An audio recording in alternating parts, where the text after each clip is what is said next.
quite loudly who felt that they should have won it. Now, could he win the FIFA's best? Now, this starts after the World Cup, all the way through to August the 20th. Erling Haaland, Kylian Mbappe, Lionel Messi are the three nominations. I'll keep this simple, boys. Like Jules and Jan are still with us. Jan, who was the best player in the calendar year?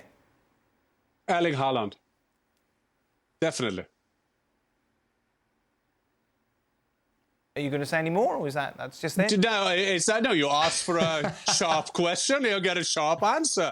I think that what he did, Pep Guardiola, since he left Barcelona, he was desperate to win the Champions League. He couldn't do it in Bayern. He couldn't do it by Manchester City. He's signing Erling Haaland. He's winning the treble, winning the Champions League. You can't just give prizes on merits, although I'm a big fan of Lionel Messi. Before you start having a go at me on Twitter, I am a big fan of him. But Erling Haaland, for me, just the calendar year, 100% him to win the award. Yeah, I don't think there's much of an argument to say that Messi should win it for this calendar year. Jan, who do you have? Jules, sorry, who do you have? I agree with Jan. I think you just can't look beyond Erling Haaland for all the goals, for the trophies, of course, for his adaptation to English football. Straight away, hitting the ground running, straight away. Okay, albeit in a City team with Guardiola as a coach, but still, it's just not easy to come over in a team that had been playing for so long with not a number 9. Now they've got the best number 9, maybe, but still a very traditional number 9 too. Incredible, and I think Mbappe is not far behind, of course. Harry Kane has an incredible 2023, by the way, in Australian Spurs then, and then obviously at Bayern for the second half of it. But I think it has to be Haaland.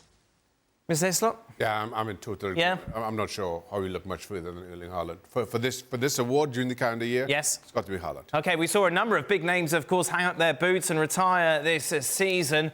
Some surprising, some, of course, not. When you take a look at what they achieved, Gareth Bale has gone off into the sunset to play lots of golf. Cesc Fabregas, many thought had retired a long time ago, but no, in fact, he made it official this year. Eden Hazard, of course, one of the big surprises. Joaquin, Ozil, David Silva, Theo Walcott, and Zlatan Ibrahimovic, and, of course, Mr. Buffon.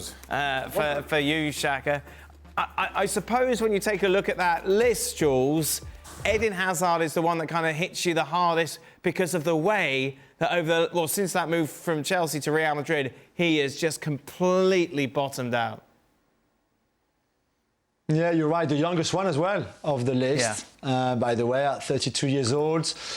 Those injuries, not only the injuries, of course, but the injuries haven't helped, but then the attitude, his lack of professionalism, and you know how many times I've tried to defend him on the show, especially against Ali.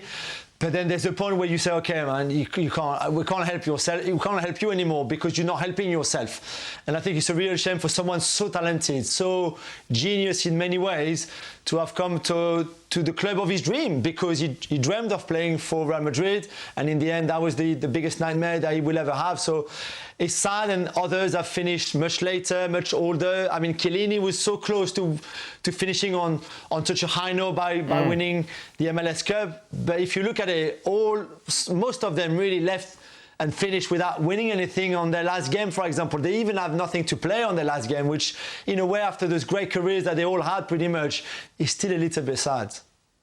Buffon for you, Shaq? Actually, to say about Eden Hazard, and I think the disappointing thing is it's easy to forget how good he was at Chelsea. And while certainly for the short term, you kind of can't get past how disappointing things were at Real Madrid, you hope that's not his legacy. Certainly Chelsea fans would remember him, but the neutral kind of think of the Real Madrid years. I hope that changes in a little bit of time, and we go back to remembering exactly how good Eden Hazard was. Is Buffon your greatest ever? I'm trying to remember the conversations we've had in the past. For me, Gigi Buffon's been the best goalkeeper ever.